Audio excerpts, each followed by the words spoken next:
just want to live my life, work all my life, and when the time is due, you go. But I really find it very difficult to understand that some people are in their 60s, 65, and they say go retirement. And yet you have presidents who are 75, 80. Something that I don't understand. And so plan your life before you hit 40, if you have not crossed 40. And some few things that if in your 20s, sometimes it seems like the 40 will never come, and you look back and you're there and it's like, how did it, where's the time, where did it go? It happens that quick. And we just have to at least once in a while pay attention. Pay attention. All of us, money comes to us. Money comes to us one way or the other. You work, people give us money, we do businesses, Most of us spend a lot of money that conserving money. And that's why life will come, time will just rush into your 40s and you see that you have nothing saved anywhere. You don't have much because, the money that was coming to you, you didn't pay attention to them. So one of the things that you can do is at least save money. You can't invest money that you have not saved. You cannot invest money that you have not saved. So if you can conserve money, if you can conserve some seeds, if you can save money, have some kind of regiment. Let's say I work, I'm paid 1,000. Can I save 50 cedis or 100 cedis? Can I? Somebody will say that no, it's not even up to. It can't even take care of my children and myself and everything. Yes, we understand that, but we still have to find a way, even if it's 1 cedi that you can conserve, even if it's 2 cedis that you can conserve. All of us spend on money on things that we can easily save, and I mean you can buy yogurt, you can do a lot of things that you can still live without those if you have a plan to save some money before you hit 40. So if you're 20, if you're 15, if you're 35, even if you're 39, you still have some few months before you hit 40. And so have the arrangement in your mind that I want to save some money. Some people are more interested in saving money to buy a car, saving money for the wedding, saving money to go back to school. I'm not interested in those things. I'm interested in you saving money that you use for life, to say that I've worked for 20 years, I've saved 10,000 somewhere, and then when you have when you have saved that money, you can then plan to say, I want to invest that money in a business. I want to invest that money maybe in treasury bills, or maybe in some mutual fund somewhere. I want to invest that money to buy something that will increase in value over time. This is not about car, this is not about clothes, this is not about phone, this is not about house. This is something that you're saving to say that at least I'm targeting saving 50,000, 20,000 for the next 5 years, So I'm 5 years away from 40. I'm trying to see, can I save 10,000 somewhere, And when it is saved, then you can invest it in some instrument that will give you better returns than what the savings people will give you. It's something that seems that simple, but most people never do that. So they go into their retirement and they have nothing saved. You'll be amazed how many people are in their 60s who don't have 10,000 in anything. Not 10,000 apart from sanity. They don't have any money anywhere. So their bank then becomes their children. It's a good thing if your children are taking care of you. It's not a bad thing at all. But you have no surety in that. You can't say that how about if your children are also struggling before they pick? You need something, but they're also struggling. They finish school, they can't find a job, or they start a business. The business is not picking as they expected. It takes time for some things to work. And so you are 40 now. You think you're very strong, but so be conscious of saving money and be conscious of investing money. Even if you see, the thing about the difference between business and investing for your financial future is that business, it takes a lot of traction, takes a lot of time. You go through a lot of errors, a lot of mistakes, and one time you start to see the business, it starts to pick, it starts to do well. And now, what it will take somebody 10 years, you can get that money in a year, in a few months. That's good. But all of us, even if you're employed, can think of taking care of our finances. You know, we may not be millionaires, we may not be billionaires, but at least we can have a plan to save money.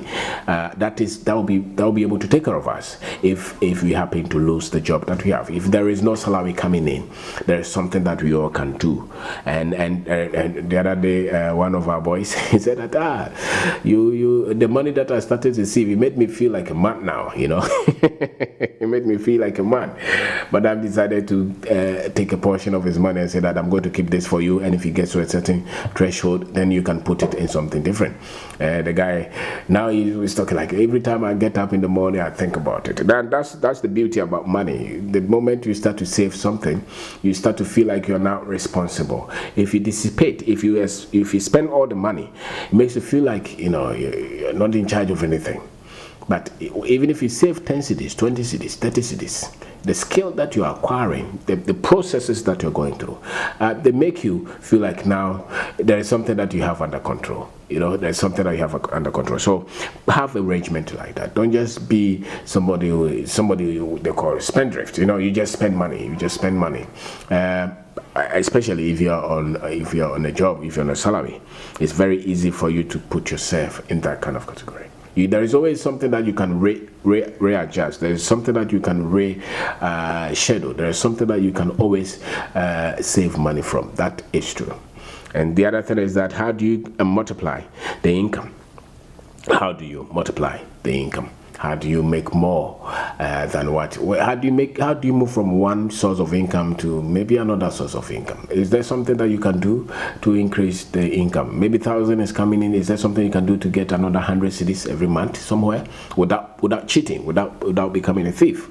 Just something that, because something about money is that if you're saving money, if you're saving money to invest, if you're building your financial future, one thing that will always protect that which you're saving and investing is your honesty. It's your honesty. You are not thinking of having a secure financial future when you are screwing others. That one, there is no guarantee to what you're saving or what you're investing, because by all means you'll be caught, and when you're caught, everything else that you have done will be gone. You know, even the ones that you didn't. You know, so you want to do it with some level of ethics, with some level of honesty, with some level of integrity. It's very key. But then you want to do it, and you have to have a plan to do this. So how do you multiply? How do you multiply it? What are some of the areas that you can save money and put the money there? That becomes another source of income. If you can go from one source of income to 2 to 3 to 4, you are building a future that you'll be proud of. And don't put yourself in a category where, because your friend is building a house, because your friend has bought a car, because your friend has changed the school of the children, they have changed where they are renting. You know, you are renting in a place 300 Ghana cedis is decent. Your aim is to have a secure financial future. Why do you move? Because you have had salary increment. Why do you move from the 300 to 1,000? Because now you want to say that you're a big man. No, you're not a big man just because you have rented a nice place. You're a big man because now you have money invested somewhere. You have money saved.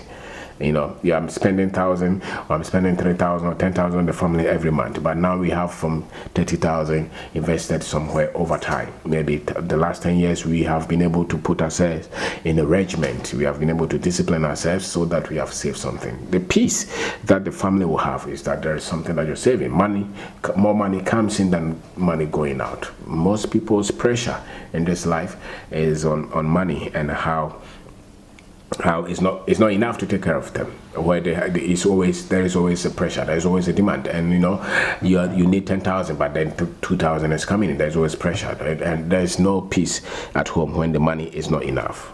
You know, so you want to put yourself, and so you want to think of when you want to buy a car, when you want to build a house or buy a house, you want to make sure that you do it at a place where there's not so much pressure as to the daily things that you use at home. You know, the rent is there. You cannot just compromise that because you want to build a house, or the school fees, or when one of the children is sick, or even when you are not feeling well, or maybe your parents, your friends, you know, things that we spend money on. But you still have to have a regiment, or you're saying that I'm saving money. So before I hit 40, I would have saved some money. I'm not thinking of a house, you know, I really don't care about that. But money that I've been able to save and invested in something that is bringing some level of income is key than just the house. I know most people are very interested in just a house, and so after you have built the house, what is next? So my name is Obed. I'm talking about some of the things that you have to look at before you turn 40. Financial decisions that you have to look at before you turn 40. If you have not turned it, and even if you have turned it, you can say that before I turn 50, before I turn 60, before I turn 70, 75, or 80, whatever it is. If the finances are not in good shape, you know it. Nobody has to tell you. If the thing is not working, it's not working. And most of us, it's not so much because we're not paying attention. That's the point. The thing was very far from us, especially the men. We always trying to look for some magic, some big business, some bulk money. So the little things most men will not respect. The women can respect that, but the men, they don't really care. They think that one day they'll be a millionaire without any plan. They'll just be a millionaire. They'll get a big contract and maybe. But the surest way is the plan you have, that you're doing it every month, every week, every year. The structure that you have, the plan that you have, the system that you have developed. That one is shorty. That one is sure. It's certain.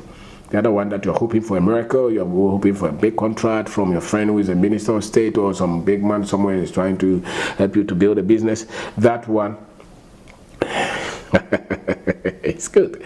But no, you don't put your future, the future of your finances on that. That is something that you're trying. So save money. There is always something that you can save.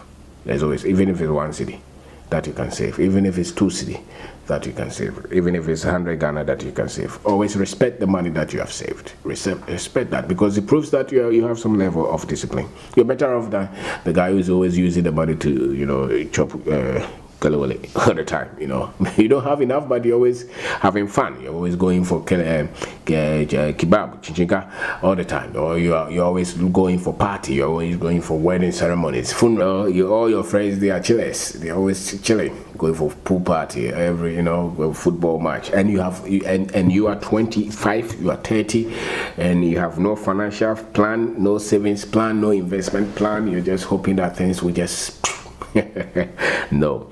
The money comes to you. The money that comes to you, make sure that you hold it. You save it. Some of you're always giving money to church and charity every time, and you have no savings plan. You have no investment plan. You're just hoping that God will take care of you. No, it doesn't work like that. You have to have your plan. You have to have a financial plan. If not for yourself, for your children.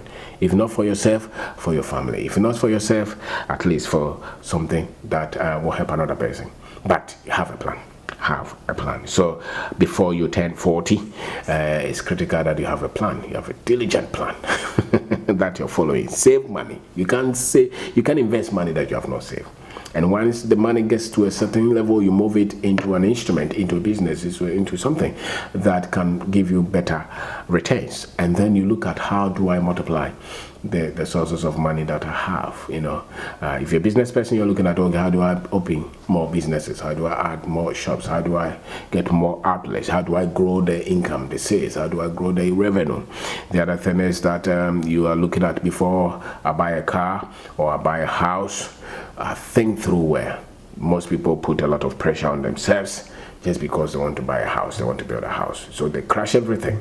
And then you see that before they see it, they have locked the money of the business into that house, into purchasing that land, and everything else is gone because they were in haste. They were looking at their friends.